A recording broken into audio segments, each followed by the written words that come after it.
Hi மக்களே, Friday and Saturday episode மேய்க்க சந்தேசம் பார்க்கலாம்.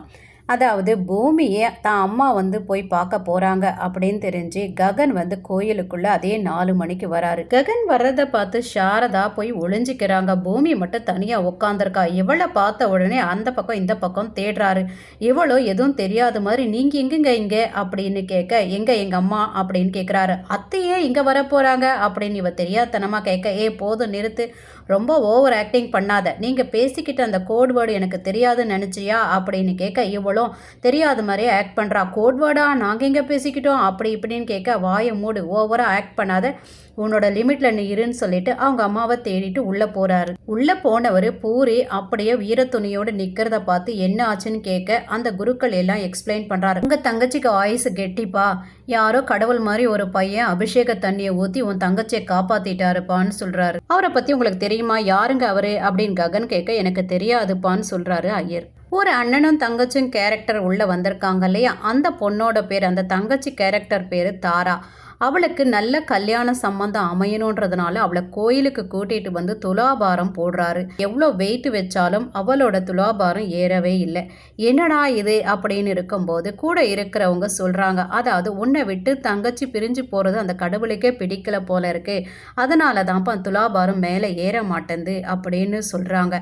அந்த நேரம் அம்மாவை தேடிக்கிட்டு ககன் அங்கே நிற்க, ககனை இவ பார்க்குறா. பார்த்த அந்த சந்தோஷத்துலேயே அந்த துலாபாரம் மேலே தூக்குது. பாத்தியா தாரா, சாமி கூட ஓகே பண்ணிட்டாரு, உனக்கு ஒரு நல்ல சம்மந்தத்தை பார்த்துட்டாரு போல இருக்கு அப்படின்னு தாராவோட அண்ணன் சொல்றாரு. இது எதுவுமே அவ காதுல விழவே இல்லை. அவ ககன் போன திசையே பார்த்துக்கிட்டு இருக்கா. இது ஒரு பக்கம் கோயில்ல நடக்க, இன்னொரு பக்கம் பூமி சாமி கிட்ட வேண்டிட்டு இருக்கா. அந்த நேரம் ஐயரு ஒரு ரோஸ் கொடுக்குறாரு. அதை இவ தலையில வச்சுக்கிறா. அந்த தலையில வச்சா ரோஸ்ல இருந்து ஒரே ஒரு இதழ் மட்டும் அப்படியே காத்துல பறந்து இவ உட்கார்ந்துருக்க துலாபாரத்துல விழுந்த உடனே அந்த துலாபாரம் கீழே வந்துடுது. கீழே வந்த உடனே இந்த பொண்ணு தாரா எந்திரிச்சு அப்படியே ஓட பார்க்கறா. உடனே அவங்க அண்ணன், எங்கம்மா ஓடுற? அண்ணன், நம்ம இங்கே எதுக்கு வந்திருக்கோம்? ஒரு நல்ல கல்யாண சம்பந்தம் அமையணுன்றதுக்காக தானே. இப்போ என் கண்ணு முன்னாடி அந்த கடவுள் ஒரு ராஜகுமாரன் அனுப்பியிருக்காரு. அவரை நான் பார்த்தேன்னா எனக்கு அவரை ரொம்ப பிடிச்சிருக்கு. அவர் இந்த வழியாக தான் போனாருன்னா அப்படின்னு சொல்ல, சரிம்மா வா போய் தேடலான்னு போகும்போது அங்கே இருக்கிறவங்க சொல்கிறாங்க, பூஜை முடிச்சுட்டு தான் நீங்கள் போகணும் அப்படின்னு சொல்ல, சரிம்மா பூஜை முடிச்சுட்டு நம்ம போய் தேடலாமா பார்க்கலாமான்னு அவங்க அண்ணன் சொல்கிறாரு தாரா கிட்ட. பூஜை நடந்துட்டு இருக்கும்போது அங்க இருக்கிற லேடிஸுங்க பேசிக்கிறாங்க, ரொம்ப அதிர்ஷ்டமான தங்கச்சி, இப்படி ஒரு அண்ணன் கிடைக்கிறதுக்கு கொடுத்து வச்சிருக்கணும், வெள்ளி என்ன தங்கமே வைப்பாரு துலாபாரத்துல அப்படின்னு பேசிட்டு இருக்கும் போதே ககன் அவங்க அம்மாவை தேடிட்டு அந்த சைடு வரும்போது இது காதுல விழுது இவருக்கு. அட யாருடா தான் தங்கச்சி இந்த அளவுக்கு பாத்துக்கிறது அப்படின்ற மாதிரி எட்டி பாக்குறாரு யாருன்ட்டு. அதுக்கப்புறம் அங்கிருந்த ஒரு ஆள் கிட்ட கேட்குறாரு, யாருங்க இவங்க அப்படின்னு கேட்கும்போது, இவங்க பெரிய பணக்கார வீட்டு ஃபேமிலிங்க, அது மட்டும் இல்லைங்க தான் தங்கச்சிக்காக என்ன வேணாலும் செய்யக்கூடிய ஒரு அண்ணங்க இவர் அப்படின்னு உடனே 1000 வாட்ஸ் பல்ப் எரியுது ககன் முகத்தில். அதுக்கப்புறம் அவர் கல்யாணம் ஆயிடுச்சான்னு கேட்குறாரு. இல்லைங்க, தங்கச்சிக்கு பண்ணிட்டு தான் அவர் பண்ணிப்பேன்னு இருக்காருங்க அப்படின்றாரு. தன் தங்கச்சியே இந்த அளவுக்கு பார்த்துக்கிறாருன்னா தன் பொண்டாட்டி இன்னும் எந்த அளவுக்கு பார்த்துக்குவாரு. சரி, இவர் தான் நம்மளோட கரெக்டான மாப்பிள்ளைன்னு சொல்லிட்டு அவருக்கே தெரியாமல் ஃபோட்டோ மட்டும் எடுத்துக்கிட்டு ககன் போயிடுறாரு. அந்த கோயிலில் வெளிப்பிரகாரத்தில் ஒரு மரம் இருக்குது. அந்த மரத்துக்கு கீழே ஒரு அம்மன் இருக்காங்க. அங்கே ஒரு கட்டை இருக்குது. எல்லாரும் வளையல், ஒரு 3 வளையல் அதுக்குள்ளே போட்டுட்ருக்காங்க.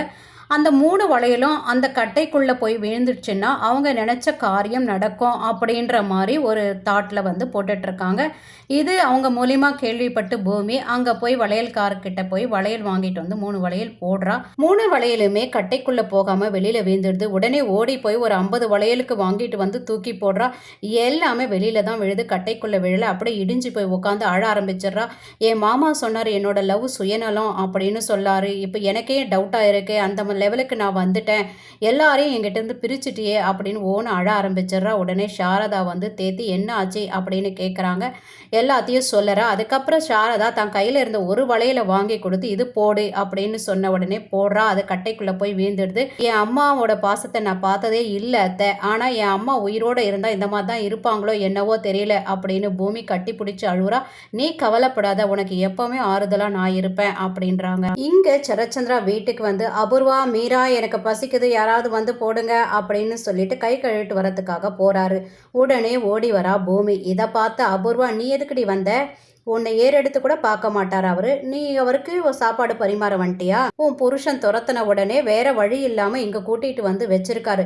இருக்க இடம் கொடுத்தா மடி மேல ஏறி உட்கார பாக்குறியா நீ அப்படின்ன உடனே ட்ரை பண்ணி பாக்குறது தப்பு இல்லையே அப்படின்னு பூமி சொல்ல, அப்படியா அவமானம் பண்ணணும் உன் தலையெழுத்துல இருந்தா நான் என்ன பண்ண முடியும்? சரி ட்ரை பண்ணு பாக்குறேன் அப்படின்னு போய் ஒளிஞ்சுக்கிறாங்க. சரத்சந்திர இவளை பார்த்த உடனே நீ எதுக்காக இங்க நிக்கிற? நான் அபூர்வா மீராவை தானே கூப்பிட்டேன் அப்படின்ன உடனே இல்லை அம்மாவோட கை பக்குவத்தில் செஞ்ச சாப்பாடை உங்களுக்கு பரிமாறலான்னு வந்தேன் அப்படின்னவனே என்னது சோபா பக்குவத்திலையா? யார் செஞ்சது நீயா அப்படின்னு கேட்குறாரு. இல்லை நான் செய்யல அபூர்வா சித்தி தான் செஞ்சாங்க அப்படின்னு பூமி சொல்ல, அபூர்வா வந்து பரிமாறு அப்படின்ன உடனே பரிமாறுறாங்க. நல்லா விரும்பி சாப்பிட்டுட்டு போறாரு. என்ன நீ கூட பார்க்கறதுக்கு ரொம்ப பசியா இருக்க போல இருக்கு, வா வந்து சாப்பிடு அப்படின்னு பூமி சொல்ல கோவமாக போயிடுறாங்க அபூர்வா. என் அப்பாவே என்கிட்டேருந்து நீ பிரிச்சுட்ட, அவருக்கு எப்படி க்ளோஸ் ஆகணும்னு எனக்கு தெரியுன்றான். திரும்பவும் சூர்யா சஸ்பென்ஷன் முடிச்சு காக்கி ட்ரெஸ்ஸை போடுறாரு. அந்த நேரம் ஃபோன் கால் வருது அபூர்வா கிட்டேருந்து. தேங்க்ஸ் மேடம் அப்படின்றாரு. இந்த தேங்க்ஸ்க்காக நான் இதை செய்யலை, எனக்கு ஒரு ஃபேவர் செய்யணும்னு சொல்கிறாங்க. அதை நான் என்ன சொல்கிறாங்க நம்மளுக்கும் காட்டலை. உங்களுக்கு செய்யாமல் நான் வேற யாருக்கு செய்ய போகிறேன், கண்டிப்பாக நான் செஞ்சு காட்டுறேன்னு சொல்கிறாரு. சரி இந்த அமெரிக்க பொண்ணான லில்லியை கூட்டிகிட்டு கெஸ்ட் ஹவுஸ் வந்து ஃபுல்லாக சுற்றி காட்டுறாரு. எங்கள் மாமா எப்போ வேணாலும் அவருக்கு ரிலாக்ஸ் வேணும்னா இங்கே வருவார், அதே மாதிரி நானும் என் ஃப்ரெண்ட்ஸோடு இங்கே வந்துட்டு போவேன் அப்படின்னு சொல்கிறாரு.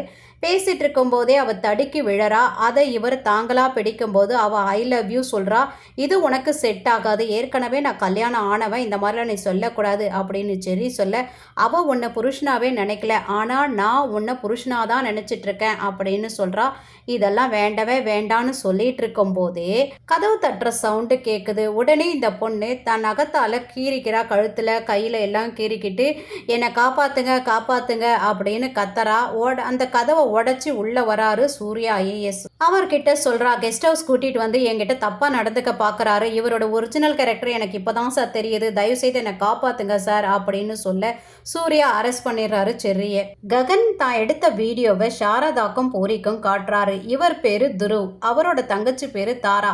இன்னைக்கு நான் கோயிலில் பார்த்தேன், ஆனால் இவர் தங்கச்சி ரொம்ப நல்லா பார்த்துக்கிறாரு. தங்கச்சி இந்த அளவுக்கு பார்த்துக்கிறாருன்னா தன் ஒய்ஃபை எப்படிமா பார்த்துப்பாரு அப்படின்னு ககன் கேட்க, ரொம்ப நல்லா பார்த்துப்பான், அந்த பொண்ணு அதிர்ஷ்டம் பண்ணவடா அப்படின்ன உடனே அந்த அதிர்ஷ்ட தேவதை நம்ம பூரியா இருக்கலாம் இல்லம்மா அப்படின்ன உடனே முதல்ல சாரதாக்கு ஷாக் ஆகுது.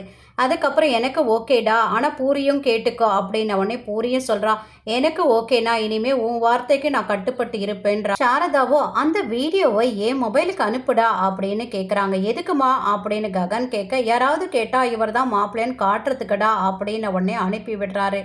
சரி சரி நீங்கள் 2 பேரும் பேசிட்டுருங்க, எனக்கு வேலை இருக்குன்னு சொல்லிட்டு கிச்சனுக்குள்ளே எந்திரிச்சிட்டு போயிடுறாங்க சாரதா.